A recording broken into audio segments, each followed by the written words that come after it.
Bom, agora a gente vai falar de cadeias e teias alimentares e também de magnificação trófica. Mas, Ju, um conteúdo tão fácil cai no Enem? Cai. Pode até parecer que é conteúdo fundamental, porque a gente realmente trabalha isso em ciências no ensino fundamental, mas ele é essencial no ensino médio, essencial na prova de ciência da natureza. Como eu falei, é um conteúdo que permite a gente encaixar outras disciplinas juntamente com biologia e é muito importante porque ele nos ajuda a relacionar o conteúdo de biologia com as ações humanas. Então, a ação humana, as interferências humanas são muito importantes sobre as cadeias e teias alimentares. Por isso, são questões que você não pode bobear, porque geralmente são questões fáceis, justamente por ser um conteúdo recorrente aí na sua vida escolar. Então, bora revisar para não perder, para não dar bobeira aí numa questão tão simples, certo? Bom, vamos começar então a falar de cadeias alimentares. O que é uma cadeia alimentar? Cadeia alimentar é uma sequência onde um ser vivo vai se alimentando do outro. Bem simples assim. Dentro das cadeias alimentares, a gente classifica os seres vivos de acordo com os papéis que eles exercem dentro dela. Vamos começar aqui pelos produtores. O que é um ser vivo produtor? O ser vivo produtor é um ser vivo autótrofo. É um ser vivo que é a base da cadeia alimentar, o que vai iniciar a cadeia alimentar. Por que ele inicia a cadeia alimentar? Porque é ele que vai pegar energia na forma de luz, por exemplo, no caso dos fotossintetizantes, e guardar na forma de moléculas, na forma de substâncias energéticas como os carboidratos. Então, eles são a porta de entrada da energia dentro dos seres vivos, certo? Como eu acabei de falar, o mais comum da gente falar de produtores são seres fotossintéticos, como as plantas e as algas, mas a gente pode também citar aí bactérias que fazem quimiossíntese, por exemplo. Então, os produtores são seres vivos autótrofos, porque eles são capazes de produzir seu próprio alimento através de processos metabólicos como a fotossíntese ou a quimiossíntese. Nas cadeias alimentares terrestres, a gente vai ter como principais produtores as plantas e nas cadeias alimentares aquáticas, os principais produtores são as algas, especialmente as microalgas, certo? Que fazem parte do fitoplâncton. Bom, seguindo aqui, nós vamos ter então os consumidores. O que é um consumidor? Aquele que vai consumir, que vai comer outro ser vivo. Quando eu tenho o primeiro ser vivo a consumir dentro da cadeia alimentar, ele acabou de consumir o ser vivo produtor, ele vai ser chamado de consumidor primário, primeiro a comer. Quem que vão ser os consumidores primários? Geralmente a gente cita aqui quem? Os animais.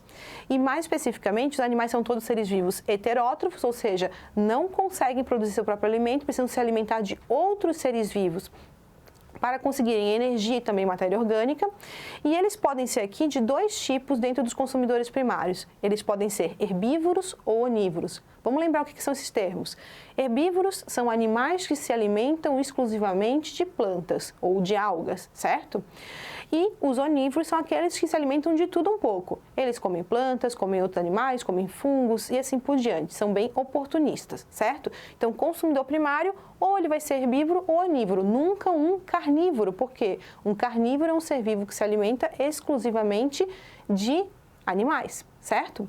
Bom, depois do consumidor primário, nós vamos ter então um consumidor secundário, terciário e assim por diante. A partir do consumidor secundário, nós vamos ter seres vivos, né, também como exemplos animais, todos heterótrofos, e a gente vai ter aqui o quê? Tanto onívoros, que comem de tudo, como eu acabei de falar, como carnívoros, que comem somente outros animais.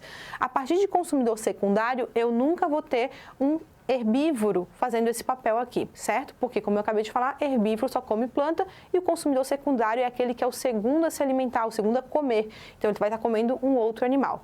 E, por fim, nós temos, então, os decompositores, que são aqueles seres vivos extremamente importantes que vão fazer a reciclagem dos nutrientes. Eles vão transformar as moléculas orgânicas, que são complexas, em moléculas inorgânicas, que são moléculas mais simples, retomando esses nutrientes para o ambiente na forma de componentes abióticos.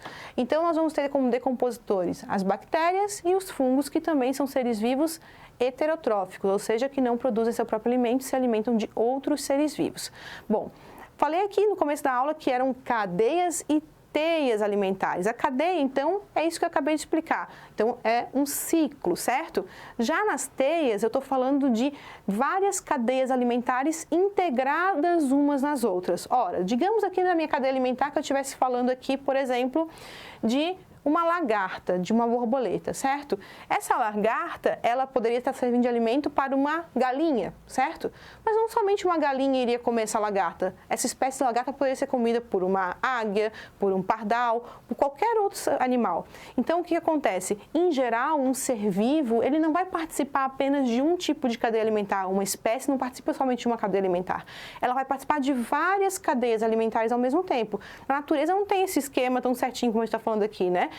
Os seres vivos, eles vão viver a partir de oportunidades que vão aparecendo e recursos que aparecem. Claro, existem seres vivos extremamente específicos, que vão ter cadeias e nichos ecológicos muito restritos, mas a grande maioria vai participar de várias cadeias alimentares ao mesmo tempo.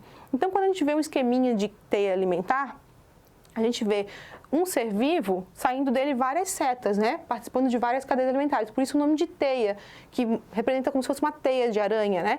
Várias cadeias integradas umas às outras, certo? Bom, outra coisa muito importante para a gente falar aqui nesse tópico é a questão da magnificação trófica, já que a gente está falando de relações ecológicas em que o ser vivo vai servindo de alimento para o outro. O que é magnificação trófica e por que ela é importante para o teu Enem? Bom, magnificação trófica ela vai estar relacionada com o quê? Com a acumulação de componentes ao longo de uma cadeia alimentar.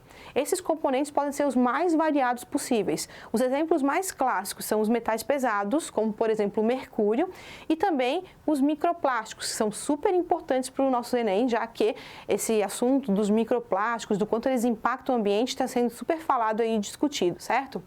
Então, o que acontece? A magnificação trófica, também chamada de bioacumulação, é exatamente o que o nome dela já diz, bioacumulação, ou seja, essas substâncias que os organismos não conseguem processar, né, digerir, vão ficando acumuladas de seres vivos e ao longo das cadeias alimentares eles vão acumulando, aumentando essa acumulação. Por quê? Veja só, desenhei aqui uma cadeia alimentar bem simplesinha, e mostrei aqui uma alga, um peixinho menor, um peixe maior comendo esse peixinho menor e o ser humano se alimentando desse peixe maior.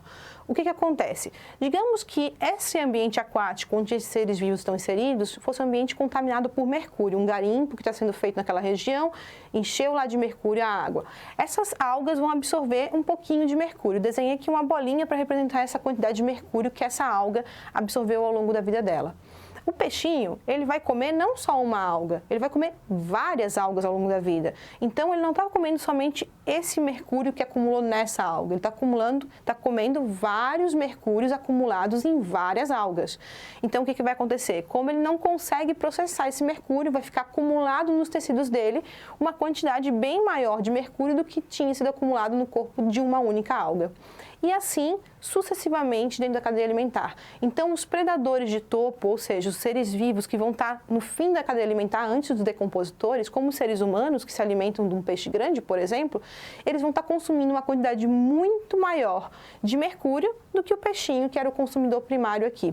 Então, esse contaminante se acumula ao longo das cadeias alimentares. Vê a importância disso? Quando a gente está falando de poluição, quando a gente está falando dos microplásticos, que são um problema ambiental tão grande ultimamente, né, no contexto mundial, como isso pode impactar a nossa própria alimentação, já que esses microplásticos, ou o mercúrio, ou outro contaminante, está se acumulando nos seres vivos que a gente consome e a gente é um predador de topo, um onívoro que come de tudo um pouco e vai estar comendo, vai estar sendo os predadores que vão estar consumindo a maior quantidade desses contaminantes. Então, super importante entender essa questão da bioacumulação para o Enem. Um exemplo bem importante, que você pode dar uma pesquisadinha rápida e vai ter vídeo no YouTube falando sobre isso, é o desastre de Minamata, que foi uma contaminação por mercúrio que ocasionou uma série de problemas de saúde nas pessoas, como, por exemplo, degeneração do sistema nervoso, nascimento de crianças com algum tipo de deficiência relacionada ao mercúrio, certo? Então, fica ligado, não esquece de dar uma revisadinha nesse conteúdo, dá uma olhadinha também lá no nosso